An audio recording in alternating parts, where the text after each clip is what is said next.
السلام علیکم دوستو، آج ہم آپ کو بتائیں گے خوف خدا، 5واں قسط۔ ایک شخص نے حضرت حسن بصری رحمۃ اللہ علیہ سے پوچھا کہ ابو سعید رحمۃ اللہ علیہ، آپ کی صبح کیسے ہوئی؟ آپ نے فرمایا کہ خیریت کے ساتھ۔ اس نے پوچھا کہ آپ کا کیا حال ہے؟ آپ نے مسکرا کر فرمایا کہ تو میرا حال پوچھتا ہے؟ یہ بتاؤ کہ اگر کچھ لوگ کشتی میں سوار ہو کر بیچ سمندر کے پہنچے اور کشتی ٹوٹ جائے اور ایک ایک آدمی ایک ایک تختے سے لگا رہ جائے تو ان کا حال تمہارے ذہن میں کیسا ہے؟ اس نے کہا کہ بہت مصیبت کا ہے۔ آپ نے فرمایا کہ میرا حال ان کے حال سے بھی زیادہ سخت ہے۔ حضرت عمر بن عبدالعزیز رضی اللہ تعالی عنہ کی ایک لونڈی ان کی خدمت میں حاضر ہوئی اور سلام کر کے ان کے گھر میں جو مسجد تھی اس میں 2 رکعت نماز پڑھی، اور پھر اس کو نیند آ گئی اور سو رہی اور خواب میں روئی۔ جب جاگی تو آپ کی خدمت میں آ کر عرض کیا، یا امیر المومنین، میں نے اس وقت عجیب معاملہ دیکھا۔ آپ نے پوچھا، کیا معاملہ ہے؟ اس نے کہا، میں نے دیکھا کہ دوزخ دوزخیوں کے واسطے دڑ دڑ جل رہی ہے، پھر پل لا کر اس کے پشت پر رکھا گیا۔ آپ نے فرمایا کہ پھر کیا ہوا؟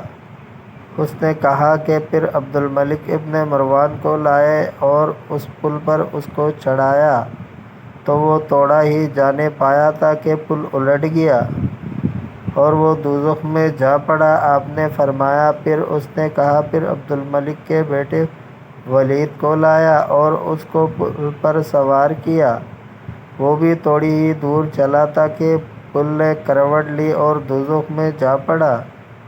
آپ نے پوچھا، پھر اس نے کہا، سلیمان بن عبد الملک کو لائے اور پل پر چڑھایا، وہ بھی تھوڑا ہی چلا تھا کہ پل ترچھا ہو گیا اور دوزخ میں گر پڑا۔ آپ نے پوچھا، پھر؟ اس نے کہا، پھر میں نے یہ دیکھا کہ آپ کو لایا۔ یہ اس کا کہنا تھا کہ آپ نے ایک دفعہ ایسے چیخ ماری کہ بے ہوش ہو کر گر پڑے اور وہ لونڈی اٹھی اور آپ کے کان میں پکار پکار کر کہنے لگی کہ اے امیر المومنین، بخدا میں نے یہ دیکھا کہ آپ بچ گئے، آپ نے نجات پائی۔ ہر چند وہ کان میں چیختی رہی مگر آپ برابر نعرہ مارتے رہے اور پاؤں دے دے مارتے تھے۔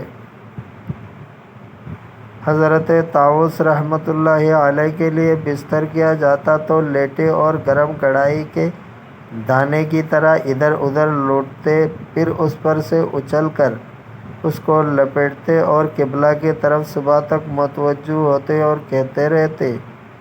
دوزخ کی بیان نے خوف والوں کی نیند اڑا دی۔ حضرت حسن بصری رحمۃ اللہ علیہ نے فرمایا، دوزخ میں سے ایک شخص 1000 برس کے بعد نکلے گا، کیا اچھا ہو کہ وہ شخص میں ہوں۔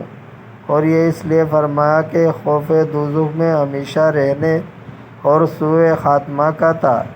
کہتے ہیں کہ آپ 40 برس نہیں ہنسے، اور راوی کہتے ہیں کہ جب میں ان کو بیٹا دیکھتا تو یہ معلوم ہوتا تھا کہ گویا قیدی ہے کہ گردن مارنے کے لیے پکڑا ہوا آیا ہے، اور اگر آپ وعظ فرماتے تھے تو یہ معلوم ہوتا تھا کہ گویا آخرت کو سامنے دیکھتے ہیں اور اس کا حال آنکھوں دیکھا بیان کرتے ہیں، اور جب چپ ہوتے تو گویا آنکھوں کے سامنے آنکھ بھڑک رہی ہے۔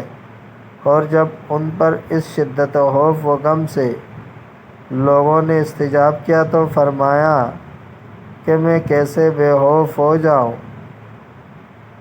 اس سے کہ خدا تعالیٰ نے اگر کوئی مجھ سے برائی دیکھ لی اور مجھ کو برا جان کر فرمانے لگے کہ چلا جا، میں تجھ کو نہیں بخشوں گا، تو پھر عمل کرنا میرا بیکار ہو جائے گا۔ دوستو، اگر آپ کو ویڈیو اچھی لگی ہے تو لائک کریں، شیئر کریں، چینل کو سبسکرائب کریں۔ اپنا بہت سارا خیال رکھیے گا۔ ملتے ہیں